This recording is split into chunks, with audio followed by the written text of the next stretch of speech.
Hand over. We're now joined by the winning team of the 2026 CFP quarterfinal at the Rose Bowl game presented by Prudential. We will start with questions for our three student athletes, D'Angelo Pons, Pat Coogan, and Fernando Mendoza, and then we'll switch over to questions for coach so the players can get back to their team.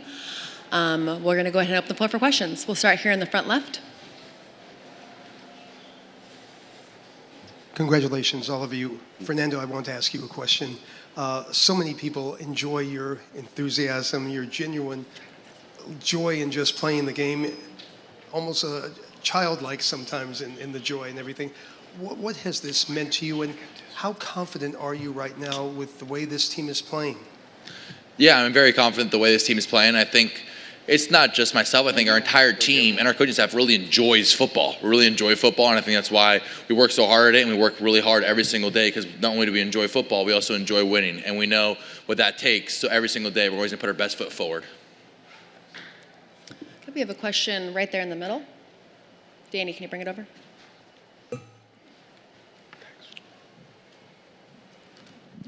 This is for Fernando. Congratulations for the victory, Fernando. What does it mean for you to win here in the Rose Bowl in California, Los Angeles, before this huge audience? And if you can answer in Spanish, would be amazing for the Hispanic community.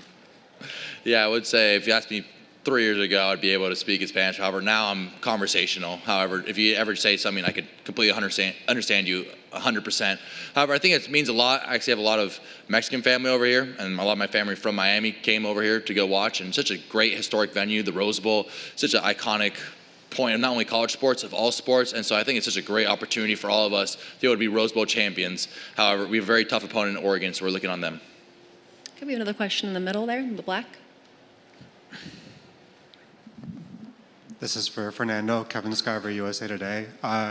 There was a lot of talk about the rest and how it affects teams. They were 0-6 in this game, and your coach kind of talked about practice and how difficult it was with the travel. So how did you guys overcome that for such a dominant performance today? Yeah, no, it's definitely a huge struggle, and I think Coach Cignetti and did a fantastic job of a trickle-down effect of really making sure there was no complacency, because, you have I think it was 26 days off. That's very, very tough, and especially in the first drive as an offense, myself included, I think we got off to a slow start, and then other than that, once we got our feet wet, we got the ball rolling, and we got back to playing Indiana brand of football. And so I think it was a great overcoming that challenge as a team, having such long time off, but I think we overcame that challenge, and that showed on the field today. Okay, we have a question here on the right. Hi, Takayla Hawkins, ABC7. For any of you, can you describe the culture that your coach demands of you guys that then resulted in today's win? Yeah, I'll take this one. Coach Cignetti, it all starts with him. The complacency factor, the afraid to death of complacency, the never-ending journey of improving, taking it day by day, taking each day as the most important day in the history of the program. It all starts with him, and he makes sure all of our eyes are focused forward, and we're all thinking alike, as he always says. And it's real. It's what happens, and I believe that's why we see success on Saturdays. That's one of the main components. Okay, we have another question from the middle here in the blue. Mike's coming. Yeah, Jeff RapJohnSpeaks.com. Pat, this is for you. Your thoughts on winning as an offensive lineman MVP of the Rose Bowl, and just why were you guys so dominant up front today? Yeah, it's pretty great. I mean, it's probably the first, if I had to guess, offensive lineman MVP, but it's all a credit to my teammates and my coaching staff for, first of all, just believing in me and the ability to make my calls and diagnose a defense, and fully entrusting in me and my abilities. And then a credit to all my teammates. Like, these guys are unbelievable. The belief that we have in each other, the ability to bounce off each other and say, hey, what are you thinking? Or you see that. It's just been kind of, like I said before, a never-ending growth, never-ending improvement. And, there's certainly a lot of things we have to clean up, especially in that fourth quarter. Stuff was moving pretty fast, and when we were kind of sloppy, especially up front. So and it all starts with me. You know, I'm the center of it all, and I got to make sure the guys are on the right page. But it's a credit to my teammates for just being just studs. We have time for 2 more questions for the players. One in the middle right there. Sports. D'Angelo, you guys held a very good Alabama offense to 3 points. I know you guys talked a lot during the week about what you were seeing and all that stuff, but how did it play out actually on the field in regards to being able to shut them down as much as you did? I feel like that's a testament to Coach Brian Haynes. I feel like he did a good job skimming them up, knew what they like to run, their tendencies and stuff like that. I feel like he put us in the right positions to do that, and we came out victorious. Like that was the goal. Our last question will come from the far right back. Rashawn Haylock, KTLA 5. Francisco, you played a game here as a freshman back in 2023. What do you recall about that night, and how will you describe your journey getting to where you are now since then? Yeah, like you said, it's been a long time ago. I believe it was the last Pac-12 after dark game. Pac-12, a great conference. I think it's resurging right now. And that was actually funny enough. It was against UCLA, and Dante Moore was their quarterback. So get to have another rematch against Dante Moore and a great Oregon team next week. And I think it's the Rose Bowl itself, the venue, the grass. I know it was a little rainy today, but still, it's a perfect college football venue, and such an honor to play there with my teammates, and honor to the 2 times I played here to come out victorious. I think it's a great honor, and give all the glory to God. Okay. Thank you, D'Angelo and Pat and Fernando. We're going to now open the floor for questions for Curt. You guys can leave the stage. Thank you. Our first question comes from the front here. Jordan Mendoza, USA Today. You had mentioned yesterday that you felt like the preparation was really going that great, or you were kind of, it would probably bring up concern for people, in that situation. What changed from that point to now to where it didn't look like there was really much of a layoff that you guys were on? Well, sometimes my messaging is intended for the players to hear, to further reinforce my message to them. And because, preparation's hard to gauge. Alabama had to do the same thing we did, come out on a Wednesday and then have their first practice on site. And, there is disruption there compared to your normal routine, which we're all creatures of a routine. I think our guys, we had a great walkthrough yesterday. We went to the SoFi for that, and that was good for our players, I think, to get there. And, I thought our mindset was really good. I liked our prep for the most part, once we knew who the opponent was. And it was a hard-fought game early in the game. Alabama made some plays. They had us off balance offensively. They had a new all-up blitz. But we were able to kind of make the plays when we needed to and take it over in the second half. And, it's a great win for our football program. I'm proud of our players, our coaches, and everyone. Again, a big win against a team that's got great tradition like that and history and a lot of good players and great head football coach. Our next question comes from the front right here. Curt, Zach Oster, Indianapolis Star.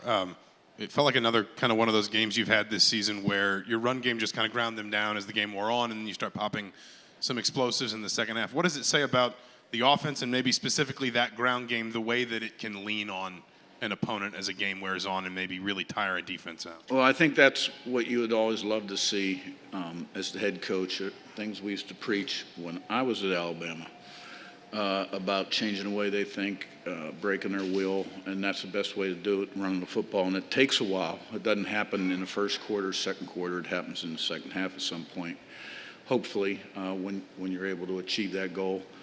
And I thought our line did a nice job. I thought our backs really ran hard. And I'm sure there were some nice blocks downfield too, but the backs, I was really impressed with how hard they ran. Our next question comes from the blue right here. Hey, Coach, Curt Sandoval from ABC7. When your offensive lineman wins, the MVP and your Heisman quarterback is grinning from ear to ear, what does that mean to you, and how does that describe the chemistry on this team? Yeah, I think you hit it right on the head, and I'm at this point probably used to it.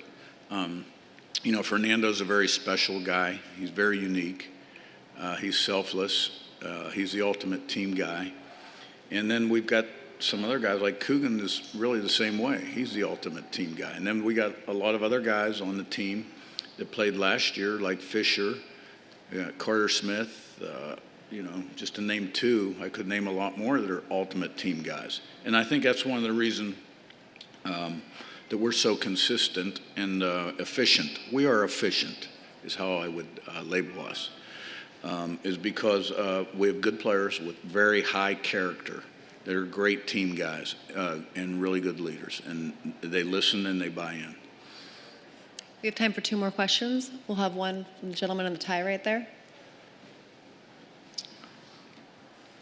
Coach, Bryant Haynes talks about how you've always been the same guy in the way you run your program, the way you operate.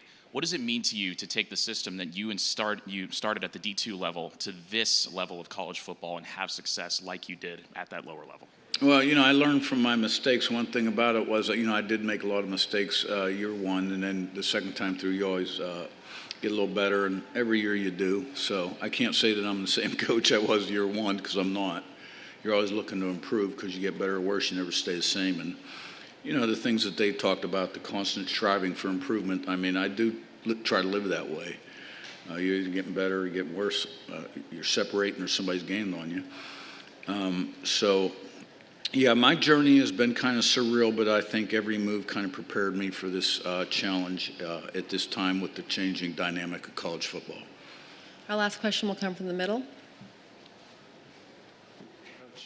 Great win today. You've been in big games this season. How do you temper a win like this, and what does a win like this teach these young men for life after football? Yeah, well, I'm not going to assume anything like we've bounced back from a number of big wins and we'll be fine because it's a process. We'll have a very big challenge ahead of us next week. It's very hard to beat a really good football team twice. There's no doubt about that. And what was the last part of your question? What does a win like this teach these young men about football and about life? Well, that's a great thing about football, I think. It's a great vehicle that helps people used properly become more successful in their life's work later on and raising a family. A lot of great lessons there about teamwork, leadership, overcoming adversity, meeting challenges, preparation, commitment, discipline, work ethic, toughness. So we got a lot of the guys that have the right stuff, and I'm proud of them. Thank you, Coach. We appreciate your time.